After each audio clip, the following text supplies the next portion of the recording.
सिंध जी नालेवारी अदाकारा रूबी अली पंहिंजे ख़िलाफ़ हैदराबाद जे अदालत में वींदड़ वकील गुलज़ार आलमानी ते संगीन इल्ज़ाम हणंदे चयो आहे त कराची में हिक तक़रीब दौरान वकील साहब सां मूं दुआ सलाम न कई त उन ते हू कावड़जी पियो ऐं मुंहिंजे ख़िलाफ़ अदालत हलियो वियो।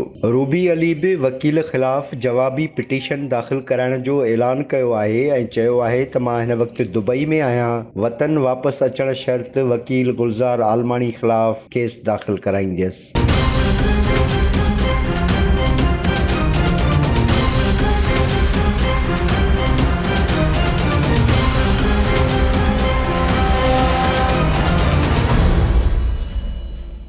हटड़ी जे रहवासी वकील गुलज़ार आलमानी हैदराबाद जे अदालत में पिटीशन दाख़िल कराईंदे मौक़ुफ़ अख़्तियार कयो हो त रूबी अली ऐं इरशाद जागीरानी सोशल मीडिया ते गैर इख़्लाक़ी वीडियोज़ रखी नौजवान नस्ल खे गुमराह करे रहिया आहिनि। संदन इहो अमल इस्लामी जमहूरिया पाकिस्तान जे आइन जे बि ख़िलाफ़ आहे।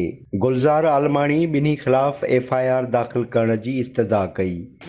काफ़ी अरसे का फांसी करायूं पर कुछ अहिड़ियूं वीडियो नाज़ेबा रखियूं जो बर्दाश्त का क़ाबिल बर्दाश्त न हुयूं ऐं उन खां पोइ असांजे इस्लामी असां माशरे में रहूं था ऐं जंहिं माशरे में रहूं था असांजी सिंध जी सकाफ़त आहे असांखे हर शयूं उन्हनि खे नज़रअंदाज़ न आहिनि करणियूं।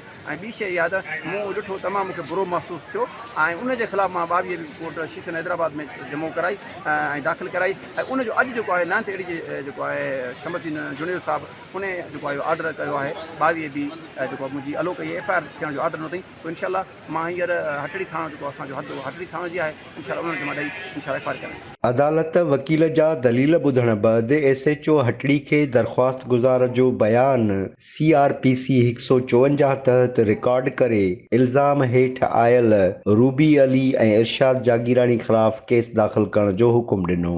अदालत पंहिंजे आर्डर में चयो आहे त इल्ज़ाम ग़लति साबित थियण जी सूरत में दरख़्वास्त गुज़ार ख़िलाफ़ कार्रवाई कई वेंदी।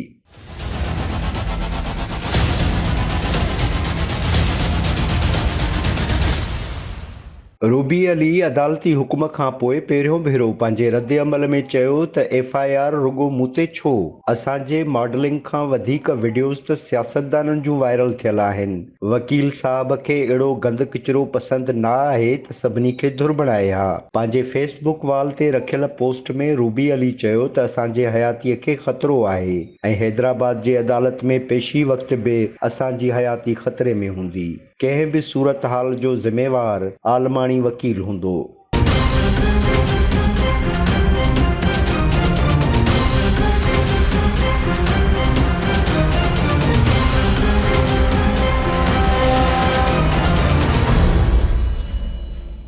रूबी अली चयो त पाकिस्तान पहुचण बैदि कराची में पंहिंजे तहफ़ुज़ जी पिटीशन दाख़िल कराईंदसि। वकील गुलज़ार आलमानी खे इन में धुर बणाईंदसि ऐं हुन पिटीशन दाख़िल कराए जेका किरदार कुशी कई आहे उन ते संदसि ख़िलाफ़ हर्जाणे जी दावा बि दाख़िल कराईंदसि। रूबी अली ऐं इरशाद जागीरानी विच में कुझु अरसो अॻु अलहदगी थी हुई पर दुबई में हिकु भेरो ॿीहर ॿई आर्टिस्ट गॾु नज़र अची रहिया आहिनि।